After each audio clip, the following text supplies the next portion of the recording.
अगला क्वेश्चन दिया हुआ है तीसरे का खा का दूसरा नंबर। चलिए इसको सॉल्व करते हैं। क्वेश्चन क्या कर रहा है ये पहले इसको समझते हैं। क्वेश्चन है लगभग एक समान विद्युत ऋणात्मकता होने के पश्चात भी नाइट्रोजन हाइड्रोजन आबंध बनाता है जबकि क्लोरीन नहीं बनाता। क्वेश्चन कह रहा है कि जो नाइट्रोजन होता है वो हाइड्रोजन बॉन्ड बनाता है जबकि क्लोरीन नहीं बनाता। इसका रीजन क्या है ये समझते हैं।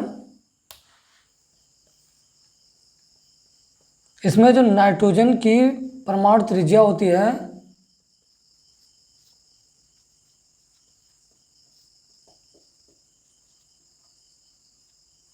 नाइट्रोजन की परमाणु त्रिज्या 75 पिकोमीटर होती है जबकि क्लोरीन की परमाणु त्रिज्या जो होती है वो 99 पिकोमीटर होती है।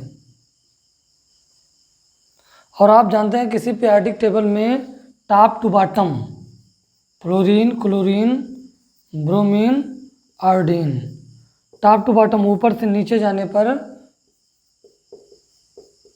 साइज जो है बढ़ता है। ऊपर से नीचे जाने पर साइज बढ़ता है। और आप जानते हैं जो नाइट्रोजन होता है वो दूसरे आवर्त का एलिमेंट है जबकि जो आपका क्लोरीन है वो थर्ड आवर्त का एलिमेंट है।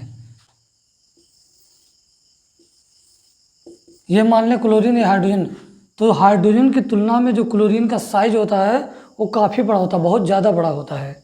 इसलिए क्लोरीन जो होता है वो हाइड्रोजन बॉन्ड बनाने के लिए इफेक्टिव नहीं होता है। क्या होता है इसमें जो क्लोरीन होता है उसका साइज बहुत बड़ा होता है हाइड्रोजन की तुलना में, इसलिए हाइड्रोजन बॉन्ड बनाने के लिए क्लोरीन इफेक्टिव नहीं होता है।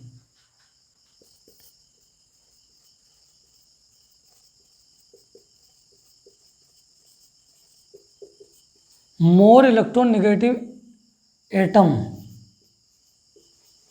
फ्लोरीन ऑक्सीजन और नाइट्रोजन, इसको ऐसे भी याद कर सकते हैं phone.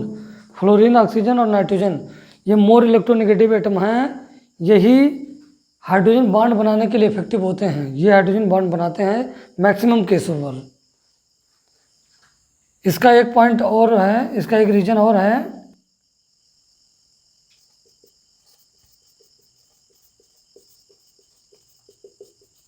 Electron density of nitrogen is greater than electron density of chlorine. Electron density nitrogen की ज़्यादा होती है क्लोरीन से। इसका रीज़न क्या है, क्योंकि नाइट्रोजन का जो साइज होता है वो छोटा होता है क्लोरीन से, इसलिए इसकी इलेक्ट्रॉन डेंसिटी ज़्यादा होती है। इसका एक कारण ये भी है हाइड्रोजन बॉन्ड बनाने का। तो आई होप आप लोग को ये समझ में आया होगा। इसमें 3 चीज़ें आप लोग को याद रखना है। पहला नंबर है साइज का इसमें डिफरेंस है। इसका साइज क्या होता है, छोटा होता है, जबकि इसका साइज बहुत ज़्यादा बड़ा होता है, इसलिए इफेक्टिव नहीं होता हाइड्रोजन बॉन्ड बनाने के लिए। और आप जानते हैं टॉप टू बॉटम जाने पर साइज बढ़ता है। और जो मोर इलेक्ट्रोनेगेटिव होते हैं एटम होते हैं फ्लोरीन, जैसे फ्लोरीन ऑक्सीजन नाइट्रोजन, यही हाइड्रोजन बॉन्ड बनाते हैं। ये हाइड्रोजन बॉन्ड बनाने के लिए इफेक्टिव होते हैं, मैक्सिमम केसों पर यही हाइड्रोजन बॉन्ड बनाते हैं। और यहाँ पर जो नाइट्रोजन की इलेक्ट्रॉन डेंसिटी होती है ये साइज छोटा होने के कारण इसका ज़्यादा होता है क्लोरीन की तुलना में।